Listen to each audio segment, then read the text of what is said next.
Je m'appelle Suzanne Leprince, je suis artiste plasticienne. Mon travail démarre toujours par une promenade, par une balade.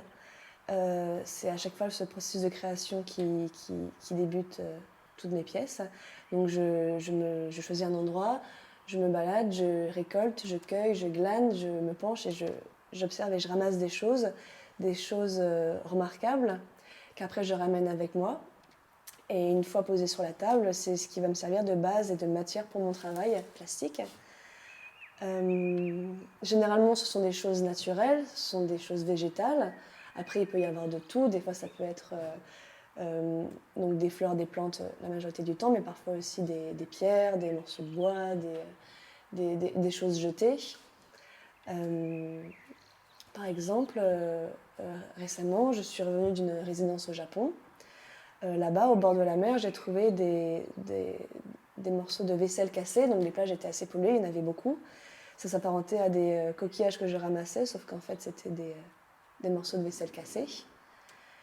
Donc là-bas, j'ai découvert aussi une technique qui m'a beaucoup plu, c'est le kintsugi.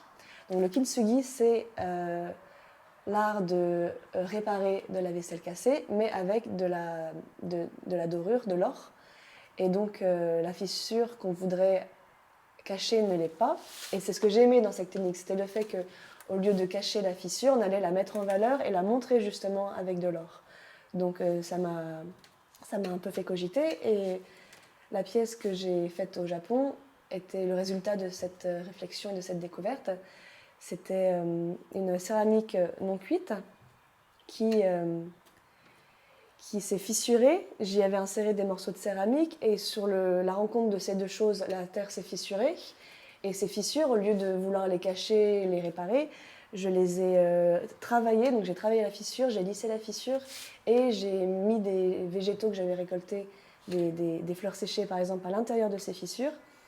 Et finalement, ça devenait plus c'était finalement le centre de la pièce. Ça devenait le centre de la pièce, la fissure.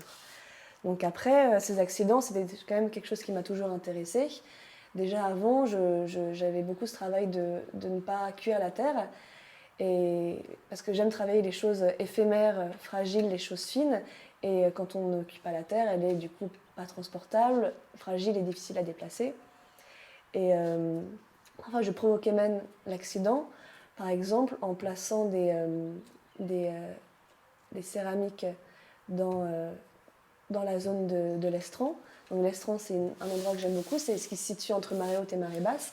Et c'est un endroit que je trouve très riche. Et en plaçant ces céramiques non cuites dans ces zones-là, à marée montante, elles disparaissaient et étaient fondues par la mer.